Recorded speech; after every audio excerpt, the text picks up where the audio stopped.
Praise the lord. ప్రియులారా, ఈ యొక్క ఉదయకాల సమయంలో దీని వాక్యాన్ని చదువుకుందాం. రూతు గ్రంథము 1వ అధ్యాయం 16వ వచనం. The book of Ruth chapter 1 and verse 16. నీవు వెలు చోటికే నేను వచ్చేదను, నీవు నివసించు చోటనే నేను నివసించేదను. నీ జనమే నా జనము, నీ దేవుడే నా దేవుడు. And Ruth said, And where thou lodgest, I will lodge.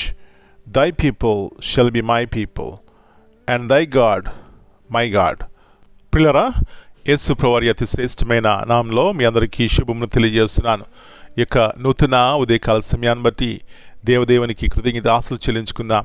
వాక్యం యొక్క సమృద్ధి మన జీవితంలో ఉన్నప్పుడు ప్రియులారా, ఈ వాక్యమైనటువంటి దేవుడు మనల్ని నడిపిస్తాడు. తద్వారా మన యొక్క బ్రతుకు, మన యొక్క జీవితము క్షేమంగా, అంతకంటే ముఖ్యముగా దేవునికి అనుకూలముగా మనం జీవిస్తాం. ఇలాంటి కృప దేవుడు మనందరికీ దయచేయనుగాక. ఇక్కడ చూసినట్లయితే చాలా చక్కని మాటలు మనం వింటున్నాం. నీవు వెళ్ళు చోటకే నేను వచ్చేదను, నీవు నివసించు చోటనే నేను నివసించేదను. నీ జనమే నా జనము, నీ దేవుడే నా దేవుడు. ఎవరంటున్నారండి ఈ మాటలు? ఒక అన్యురాలు, మోయాబురాలు. ఏమి చూసి ఈ మాటలు అంటుంది? అక్కడ మరి వారు చేసే ప్రార్థనలు, వారు పాడే పాటలు ఆమె వినుంటుంది. వినటం వలన విశ్వాసం కలిగిన వాక్యం చెప్పిన రీతిగా ఈ మాటలు ఈమె జీవితాన్ని మార్చేసినాయి, సంతోషాన్ని ఇచ్చినాయి, సుఖంనిచ్చినాయి. అంతకంటే ముఖ్యంగా ఆమె జీవితంలో నిరీక్షణ కలిగజేసినాయి. కాబట్టి అంటుంది, నయోమి నన్ను వెళ్ళమని అనవద్దు, నీతోనొస్తానమ్మా. ఎందుకంటే నీ దేవుడు గొప్ప దేవుడు, సత్యవంతుడు. ఆయన ఎలాంటి కార్యములు చేశారో మీరు వినే పాటలు, మీరు చెప్పుకునేటువంటి మాటలు నేను విన్నాను అని ప్రియులరా నయోమిని వెంబడించింది, సత్యాన్ని తెలుసుకుంది. ఆమె జీవితము చరిత్రలో నిలిచిపోయింది.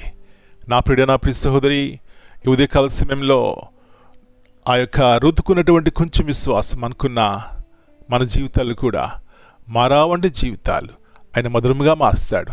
కాబట్టి ఏ శాపగ్రస్తమైన జీవితం మన జీవితంలో ఉన్నా, ఇలాంటి పరిస్థితుల్లో మనమున్నా, మన జీవితాలను ఉద్ధరించే దేవుడు మనకున్నాడు. ఆయన వైపు చూసి నిరీక్షణ కలిగి జీవిద్దాం. ఇలాంటి కృప ఈ ఉదయకాల సమయంలో ప్రతి ఒక్కరికి దేవుడు దయచేయనుగాక. ప్రార్థన చేసుకుందాం. పరలోకముందున్న మా తండ్రి, పరిశుద్ధమైన దేవా, మరి యొక్క శ్రేష్టమైనటువంటి ఉదయకాల సమయాన్ని బట్టి మీకు వందనాలు చెల్లిస్తున్నాం. ఎన్ని కుటుంబాలు నేటి దినాల్లో మారా వంటి పరిస్థితుల్లో ఉన్నాయి ప్రభువా. ఏమాత్రం సంతోషం, సమాధానం లేదు. అయితే మారా నుంచి మధురమైనటువంటి జీవితాలుగా మార్చే దేవుడు మీరు. ఋతు యొక్క జీవితము మా ముందు ఒక సాక్ష్యంగా ఉంది. అవునాయనా, మా జీవితాల్లో కూడా ఋతు వల్లే మిమ్మల్ని ఆ విధంగా ప్రేమించి వెంబడించి మీ మాటలు వింటే గనక మేము, మా కుటుంబాలు ఎంతో శ్రేష్టమైనటువంటి జీవితాన్ని కలిగి ఉంటాం. రెండవదిగా మీరు ఇచ్చినటువంటి రక్షణ కలిగి ఆ రక్షణ ఎందుకు ఆనందిస్తాం ప్రభువా. అలాంటి ఉన్నతమైనటువంటి కృపను ప్రతి కుటుంబంలో దయచేయండి. మా పిల్లల యొక్క జీవితాలు మీరు జ్ఞాపకం చేసుకోండి. ఎవరు ఎప్పుడు మీకు తెలుసు కాబట్టి వారి హృదయముల యొక్క ఆశ కలిగి ప్రభువా, వారిని బలపరచండి, స్థిరపరచండి. కుటుంబాలు మీరు కట్టండి, పిల్లలు మీరు దర్శించండి. అనారోగ్యం ఉన్న వారిని జ్ఞాపకం చేసుకోండి.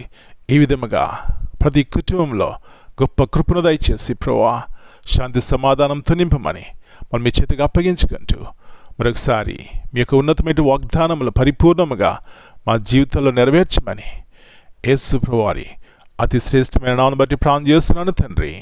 Amen. God bless you all.